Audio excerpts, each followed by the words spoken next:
Now with the play clock about to expire, we get a whistle and a timeout. It's just their first, so 2 remaining as they burn one here in this third quarter.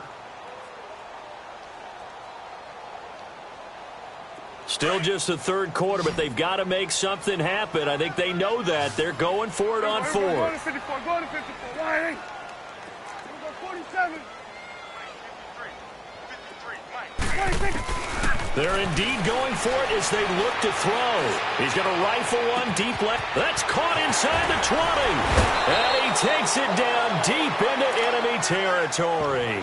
Wow, 1st and goal, and defensively all they can do is shake their heads. Not only did they allow the conversion, but a big play as well. 1st and goal, and they got to be thinking a chance to get right back into this football game. They'll pitch it out to Elliott. And they'll be driven back here, losing yardage to the 10-yard line. So a loss of 5, and it'll be 2nd down.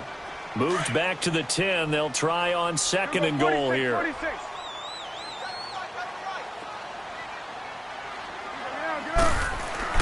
Throwing. Prescott.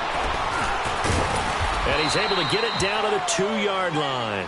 Give him 7 there on the tuck and run, and they're in better shape now for 3rd.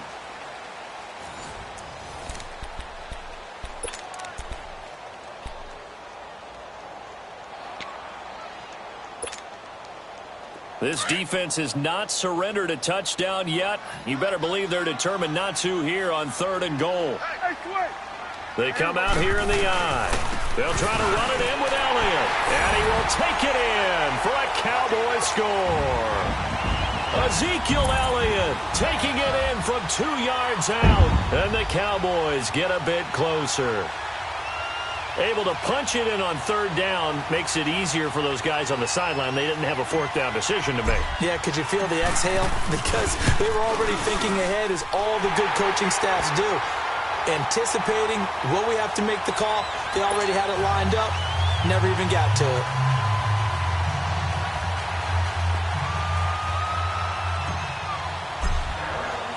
The kickoff unit is out on the field, and they will send this one away. This will be taken to the back of the end zone. And he'll get it up to about the 26-yard line, just across the 25. And now Cleveland geared up to take the field. This game was really a tussle, seemed like just a moment ago, and now they've got the momentum. A couple of scores on their last pair of drives, and a 2-score lead. I think here now you go conservative, right? Run the football, work the clock. You know, I usually agree with you, but I'm going after him right here. Put this bad boy away. I wouldn't be afraid to throw it. They've got all the confidence, all the momentum on their side. Go ahead and take your dagger shots and try and finish this one off. I disagree vehemently. I say run the football, you've got the lead. Well, let's watch it and find out who's right. And he's going to be out up around the 45-yard line. Just what the Browns needed there. Good for a gain of 17. Well, probably the only thing he did wrong there was go out of bounds, nursing this 4th quarter lead. You want to stay in, eat the clock. Yeah, you got to love the effort, the catch, the extra yardage, but you got to know the situation. Stay in bounds, young man. And he'll be taken down just shy of midfield after a gain of about 4. And I'm guessing you'd say this is kind of the key here. Grind out some yardage, work on that clock, see if you can continue to tick it down. Definitely. You want to bleed things out at this point, right? Continue to possess the football, gain some yardage, and put the onus on the defense. Do they have to use timeouts? What are they going to do to stop you? You're taking charge. And again, it's Chubb. And he's got this one across midfield into Cowboy territory. And now the Cowboys are going to call another timeout. That's going to be their 2nd. They'll be left with 1 more plus the 2-minute warning, and we'll be back. The Browns on 3rd down. They've hit 2 for 4 thus far. This time it's 3rd and 3. Play fake. Mayfield sliding out of the pocket. And this is going to be incomplete. Not only was the call spot on, how about the execution of that defense right there? The zone was absolutely locked up tight. He was trying to force it in there on 3rd down. But if there's a time to force it, he felt like he needed to make a play, right? Yeah, exactly right. 3rd down, you got to try and find something. There was nothing available there for him. Here we go now. Green 39. Green 39. 4th down, Mayfield. That's to his running back, complete. And the drive stays in motion with a nice 8-yard pickup on 4th.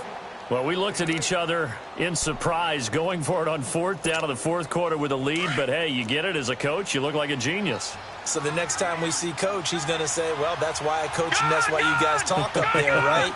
He had the guts to go ahead and go for it, and it paid off. Now they return to the ground game. Chubb. And a short gain there down to the 37-yard line. Tackle there by Leighton Vander Esch. Offensively with the lead, you want to run the ball, keep the clock going, but you also want to still kind of be in attack mode too, right? So how do you do that and not come back on your heels? Yeah, think about all the practices we've watched where they have that tempo period to go over things just like this, where they describe the scenario, tell you what they're looking for, and make sure that they're still attacking, yet at the same time not going so fast as to leave too much time on the clock. They go with Chubb on 2nd down. And he'll be brought down, losing yardage back at the 40. It'll be a loss of a full 3 yards there, and it also brings up 3rd down. Brandon, it's clearly a running situation when you're up in the 4th quarter. They're going to have to stack the box and make it difficult for them to move the ball. Made it very difficult right there. Now they need to repeat that effort. Yeah, bring 7, 8, 9, whatever it's going to take to slow him down. And he's got his man. That's Landry. And they'll get this one to about the 20-yard line. The Browns passing game finding its stride. They've got another 1st down. Now that's a big pickup right there. And so often we focus on how the quarterback's faking on play action.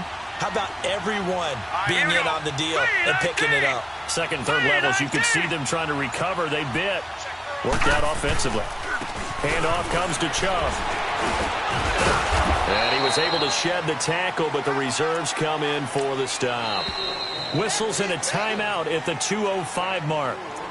So this defense wanting to get one more pause in before the 2-minute warning, and they do just that. And they'll try to squeeze in one more play here before the 2-minute warning. Leopard! Now let's go! Mayfield off the play fake. He'll buy some time right. And this one taken in on the right sideline, but not in the field of play. They say it's incomplete. The throw led him a little too far. It brings up 3rd down. Time for a break. We're back to finish this one off after this. Gone! They go play action. Mayfield. Blitz coming, and down he goes. Man, he got in there so quickly, Charles. What could the offense have done to adjust and account for that? But what you're hoping is that you figure out and you see and get a clue that maybe there's going to be some pressure coming at you, and you change the blocking schemes. Maybe you go to max protection. The biggest one is maybe you bring your running back in to try and keep you clean. But in that case, that didn't happen. 0 accountability, and a sack resulted. Mayfield.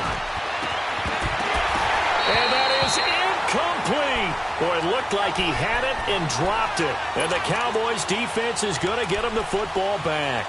And he'll have a tough time living that one down. It's one thing, Charles, to drop a pass. It's quite another to drop it on 4th down. And so many teams work on that in terms of locking in on those key downs. You know, I've seen, you and I both been to practices where we've seen. And the Browns pressure gets to him that time, and he's going to go down. Myles Garrett in there to drop him as the clock continues to roll. This has been a tough one for this offensive line. It appears almost like they've been on roller skates this entire game, the way they've been pushed around. 6 sacks given up in this one. He's going to let it. Well, this is taken in. It's complete. A big play here for Dallas. 54 yards. Clock management definitely critical here if they want to get back in this game. Absolutely agreed. They have to up the tempo in this case, down a couple of scores. Want to make sure they have a chance to win this ball game. So barely time to catch our breath. Here's 1st and 10 just outside the red zone. It's coming now. Here we go. On 1st and 10, Prescott flushed out right. And this one caught by Beasley. And he is into the end zone for a Cowboy touchdown. Cole Beasley, 23 yards for the touchdown. And the Cowboys draw a bit closer. Okay, game on. Don't go anywhere yet. You got a 1-score game now. probably going to rely on the onside kick coming up. Yeah, they have to. It's not a high percentage play, but it's better than not having a chance at all. And that's when you put your leapers and your flyers on one side, get that high hop, and hope that one of the guys can come up with it. And on the other side, get that hands team ready. No doubt about it. And the second wave of tacklers is going to get him as they stop him behind the line. So with just over a minute to play, this becomes a make-or-break onside kick. And the Browns are able to cover this one up. They had to go for it with no timeouts remaining, though now. This one's as good as over. They gave it an effort. They tried their best, did everything they could to try and get the ball on the onside kick. You're exactly right. They had to try it. It was their only option. And now this game is done. Just take it, kneel, and call it a day. Now let's go. A give. This is Chubb. So he got free of one tackle but couldn't do a whole lot else. 5 yards on the carry. Good pickup on first down. Charles, why didn't they just take the knee there? You're asking the question that I'm asking as well, because we've seen a lot of football where coaches decide maybe they get a little greedy. I don't know if they're doing it for stats or for what reason. We've seen it happen in college, and it happened in the NFL. The miracle of the Meadowlands. All they had to do was take a knee, and the game was over. The Giants ran it one more time. Ball popped free. Philadelphia picks it up and wins the game. What year was that? 1978. I think it was in November. And he will lose yardage back to the 34-yard line. This late in the game, Charles, I think you maybe seriously have to think about going for it. Especially where they are in terms of field position, because this is almost like no man's land. Might hurt your punter because there might not be enough space, maybe too far for your field goal kicker. I'm like the old rule. Possession is 9/10 of the law. Possession is 9/10 of winning the game. Go for it, get the first down, close it out. And it's incomplete. They're still throwing to the very